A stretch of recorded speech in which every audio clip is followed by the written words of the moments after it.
Trois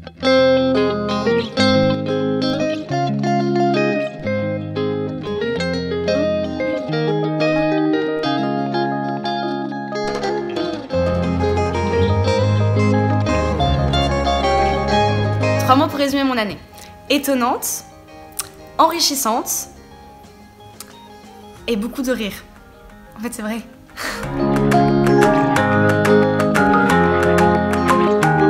Je crois que je peux dire que j'ai vraiment expérimenté la phrase du pape Benoît XVI « Le Christ n'enlève rien, mais il donne tout ». En venant habiter chez les consacrés de Paris, je pensais que j'allais donner un pas en plus au Christ et que j'allais lui apporter quelque chose. Et en fait, c'est lui qui m'a absolument tout donné. C'est lui qui m'a donné la joie, c'est lui qui m'a donné la paix, c'est lui qui m'a donné toutes les réponses que je cherchais et c'est lui qui m'a comblée de tous ses bienfaits et de son amour. Une seconde expérience qui m'a énormément marquée, c'est de voir l'internationalité des communautés de consacrés et de Regnum Christi. En décembre, je suis partie à Rome faire une rencontre internationale de tous les responsables de l'ESID. L'ESID, c'est la pastorale des adolescents de Regnum Christi. Et durant cette expérience, j'ai rencontré des jeunes du monde entier et des consacrés du monde entier. Et ça m'a beaucoup marqué de voir comment le Regnum Christi touche les cœurs et comment Dieu se sert du Regnum Christi pour toucher les cœurs dans le monde entier. Et c'était une expérience très touchante pour moi de voir que même des jeunes du Mexique ou des jeunes des États-Unis ont un cœur qui brûle pour la mission et pour le Christ exactement comme moi. Et c'était une manière aussi de rencontrer d'autres consacrés, d'autres pays et de voir comment elles vivent leur vie consacrée dans d'autres cultures et dans d'autres communautés.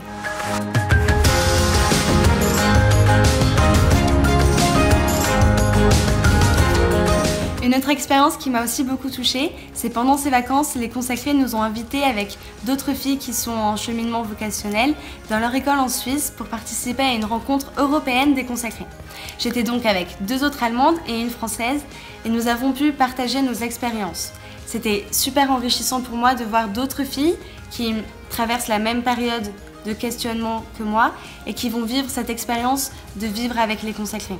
Et donc c'est très beau de voir qu'on n'est pas toute seule et que le Christ appelle partout où il veut et il appelle encore toujours. Une autre expérience dans cette rencontre-là qui m'a touchée, c'est de voir les consacrés du Mexique, du Chili venir servir en Allemagne ou en Italie ou en France avec ce désir de rendre le royaume du Christ présent et ce cœur très missionnaire et qui leur a permis d'apprendre la langue et de dépasser ces barrières culturelles qui parfois peuvent être très dures.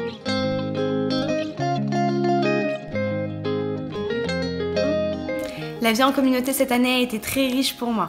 J'étais dans une communauté où les consacrés ont de 30 ans à 80 ans et moi j'avais 19 ans.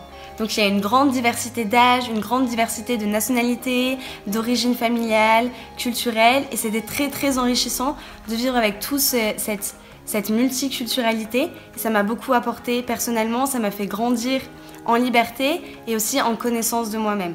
Et je dirais que la vie en communauté, c'est un peu une barque, une grande barque dans laquelle on est toutes et on va toutes vers le même point, vers le Christ et on traverse les vagues ensemble et on traverse les moments calmes ensemble et c'est très riche d'avoir des grandes sœurs et d'avoir des sœurs sur lesquelles on peut compter, qui ont plus d'expérience et qui peuvent nous aider à nous rapprocher du Christ et à mieux nous connaître.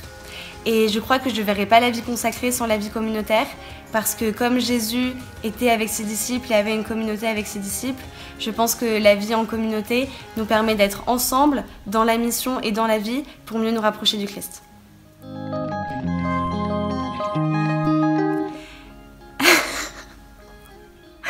Une image qui pourrait résumer mon année, c'est une randonnée. On monte la montagne, on monte.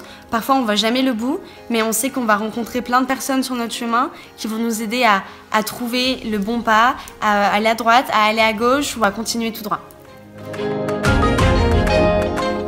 Dans quelques mois, nous verrons si la vie consacrée semble être pour moi.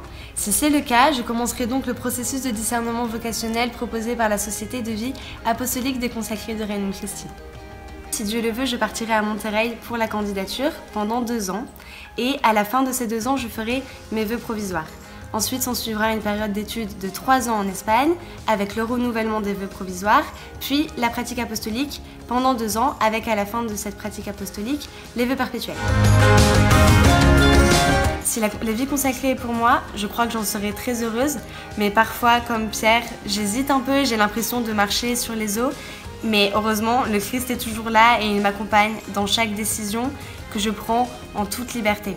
Le discernement de la vie quotidienne cette année m'a beaucoup appris à grandir en liberté et je remarque un grand changement dans mon cœur pour prendre les décisions toujours selon ce que Dieu veut, mais aussi selon ce qui me rendra le plus heureuse et le plus libre. Donc si la vie consacrée est pour moi, je serai très heureuse. Si la vie consacrée n'est pas pour moi, je serai aussi très heureuse parce que je garderai cette expérience de discernement comme un moment pour mieux me connaître et pour approfondir ma relation avec le Christ. Et si le Christ a voulu que je vive cette expérience, c'était pour construire quelque chose en moi dont il aura besoin pour une autre vocation dans le monde. Donc j'en serai aussi très reconnaissante.